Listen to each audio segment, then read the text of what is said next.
everyone.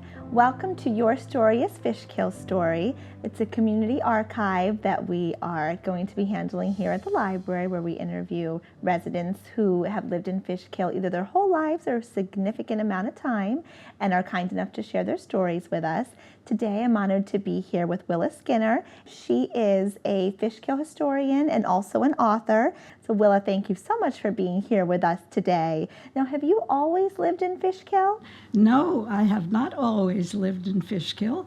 I came up here when I first got married, and I came up here from the Bronx. But I really had the best of two worlds because I spent my childhood up here. I spent my summers up here.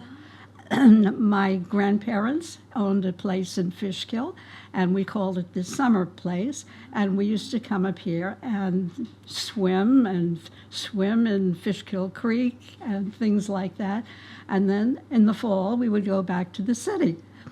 So I lived in the Bronx, and I spent my summers up here in Fishkill. And now, what was your earliest memories of the summers when you spent your childhood in Fishkill? Walking down on a dirt road to get to the creek. And we got down to what we call the old swimming hole. It was right down the road here. And we went barefoot crossing the railroad tracks, and there was the best, that really good swimming hole. We did this until the war years. And then, all the boys from Beacon used to walk upstream to get to this swimming hole. And then the war came, and the boys disappeared. What is Fishkill known for? Is it famous for anything in particular? Oh, yes. Fishkill, the town of Fishkill now, it really was among the early birthplaces of this nation. It was mostly, when we came up here, it was mostly farms. You took your milk can, a 2-quart can, a 3-quart can, and a 4-quart. And it filled up with milk straight from the cow. When I was a little girl, the farmers used to get together after their chores were done. No one voted for Roosevelt in 1936. They did not like Roosevelt. And I remember my father talking about a neighboring farmer, and my father said, "Do you know what he's going to do? He's going to vote for Roosevelt." Now, why were they not fans of Roosevelt? Roosevelt was a liberal.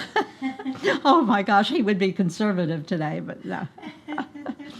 Now, what was the style of house that you first moved into? Oh, I mean, my parents' house? Yes.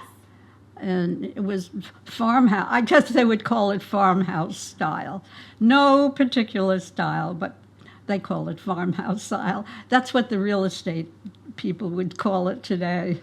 We had a coal stove and a wood stove, but for the electricity, we wanted to read at night. We got tired of reading by kerosene lamps. And my family was the first family to get electricity in their neighborhood. Wow. I guess being city people, they didn't want to bother going out to the outhouse anymore. And what year was that in that they first? 1930. Were all the neighbors jealous? Did they come over? It must have been. Oh, they came over. They were curious because they saw lights on at night, and they thought we had a sick cow in the barn. Now, correct me if I'm wrong, but was Fishkill the capital of New York State at one point? You're right. Yes, during the Revolution, Fishkill was the capital of New York State, and that is way back during the Revolutionary War. When the supply depot, I mean, you hear so much about the supply depot now, during the Revolution, when the supply depot had set up here in Fishkill, Fishkill was the capital of New York State, but just for a very tiny while. Now, who was the first mayor of Fishkill? Oh, you'll pardon me. and if I can't remember, Henry Du Bois Van Wyck. Is it true that Fishkill had the first post office in New York? Yes, it is true. If I only had the Revolutionary War map, I would show it to you. Now, when did the population change in Fishkill? Did it have to do with the events that happened after 9/11, or did it have to do with employers moving in and out? Yes, it was I don't know if you know how the governments of the villages and towns are set up, but it was a fourth-class town. In the fourth-class town, your judges serve both the village board and the town board. And I can't remember the year, but the year it went from fourth-class town to first class. That was quite a year. And the makeup of the town board would change, too, in the late 50s, 60s, almost into 1970s. The commuting crowd you would see on the way home and on the way to work was from Texaco and IBM. So that's what brought our newcomers in. Do you remember when the first McDonald's came to Fishkill, to Dutchess County? The first what? The first McDonald's, was that a big event when that happened? To me it wasn't. Maybe it's just some of the younger generation. Sure.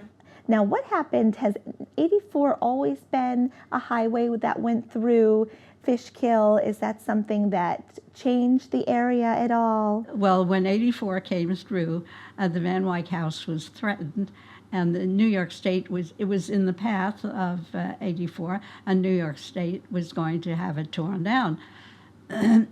That is when the public got incensed, and we formed the Fishkill Historical Society. There had never been a historical society before, and I could say a lot of the newcomers formed the society. I like to give myself credit for that, because another member and I, her name was Barbara Boz, and we were on the Restoration Committee, and we decided to go to Albany to speak with the Transportation Department. You can't do that today. Well, we went to Albany when we sat down with all the heads of government, and we pleaded our case, asked them if the house could be saved. Well, we went to the office of the J. Birch McMorran, his name was, and we stopped at his office, but he wasn't in. So when we went back home, we got a call from H. Birch McMorran, director of the New York State Department of Transportation. And he said, "What is all this fuss about that old house down there? I'm coming down tomorrow and I'm doing an inspection. I have to come down to make an inspection of one of the highways down there, and I'll meet you down there." Well, we did meet, and Mr. McMorran came up, and he came in his chauffeur-driven car. The license plate was NY2. The governor is NY1. And he took a tour of this derelict of a house. It's the house, the only remaining absolutely authentic piece of housing that was there during the Revolution. The next day or 2 days later, we received a phone call from Mr. McMorran's office. The house is saved. It's been taken from the drawing board. Today, the house is owned by the Fishkill Historical Society, and it's a public museum open to the public. Oh, yes. George Washington didn't sleep there. That's one place in Fishkill. No, he didn't sleep there. When he came to Fishkill, naturally, when the commanding general comes, you give him the best quarters. So he stayed at the house of Colonel Brinkerhoff, which is still standing, of course. And Lafayette was there, too. Now, Willa, has anyone famous ever lived in Fishkill? Anyone famous? No, but people stopped here. For example, the story begins with Mr. Krug. I can't remember his first name. Raymond Krug owned a house in the town of Wappinger on Osborne Hill Road at the bottom of the hill. And he owned a restaurant in New York City. And the occasional visitor to the restaurant was Frank Sinatra. One night, Mr. Krug was cleaning up, and he said to Frank Sinatra, I'm sorry, but I've got to close up because I have to catch a late train to Beacon. Mr. Krug, I guess he didn't drive, he traveled by train. And there was a late train to Beacon, so Frank Sinatra said, where do you have to go? I'll drive you. Mr. Krug accepted. Frank Sinatra drove him home, and it was so late at night, Mrs. Krug invited Frank Sinatra to stay the night. Well, he did. And he left, as far as I know from the story, he left early the next morning. Don't you think our party line was busy? The phone, we were on a party line. If you don't know what a party line is, look it up. What is your favorite place in Fishkill to go to, or your favorite space or historical monument? My favorite place would be Van Wyck Hall, because that's where the Declaration of Independence is read every year without let up. It's a continuous program. The Declaration has been read, as I said before, every year since 1902 without break. The citizens who really kept that up was our businesswoman, Mary Bogardus, and our former mayor, Mayor Sarah Taylor. Henry Du Bois Van Wyck, who was the first mayor, was a very patriotic man. In fact, he traveled to the gold fields of California. He followed the gold rush of 49. He did not make his money digging for gold. He made his money as a jeweler, and he made watches, things like watches for the miners, for those who struck it rich. So Henry Du Bois Van Wyck really struck it rich too, which I can't remember which industry he invested in. But he built Van Wyck Hall as a theater. He always meant to donate it to the village, but he died before doing so. And in 1902, his heirs got together and decided to donate the hall themselves. And they said, since their uncle Henry Du Bois was such a patriotic man, they decided that maybe it would be nice if they could read the Declaration of Independence every year.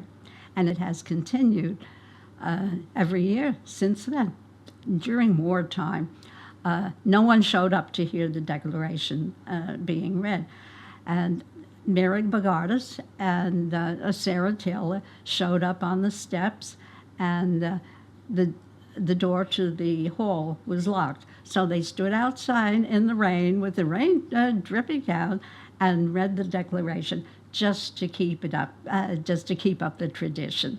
So a lot of people were devoted to And keeping this. the only one for an audience was Mrs. Taylor's little dog. Oh, that's wonderful. Today it attracts 100 people, really. Yeah. Every year, that's wonderful. Wow. One year Pete Seeger read it. Really? Mhm. Oh, so yearly it changes who's going to read it. How do they select who gets to read it? Is it volunteered or? Volunteers, Oh, yeah. that's very Yeah. nice. Wow. Have you read it, Willa? Yes, I have. Oh, you have. Wow. It was quite a privilege. That is incredible. Yeah.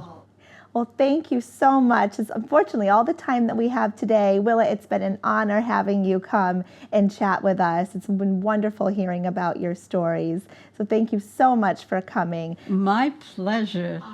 Thank you so much. And I wanted to thank the staff of the Blodgett Memorial Library, too, for all that they do and how they're handling this pandemic. And keep up your circulation. That's wonderful. And if you'll all tune in next time for the next episode of Your Story is Fishkill Story, we're excited to continue on with the Community Archive. Thank you so much. Have a great day.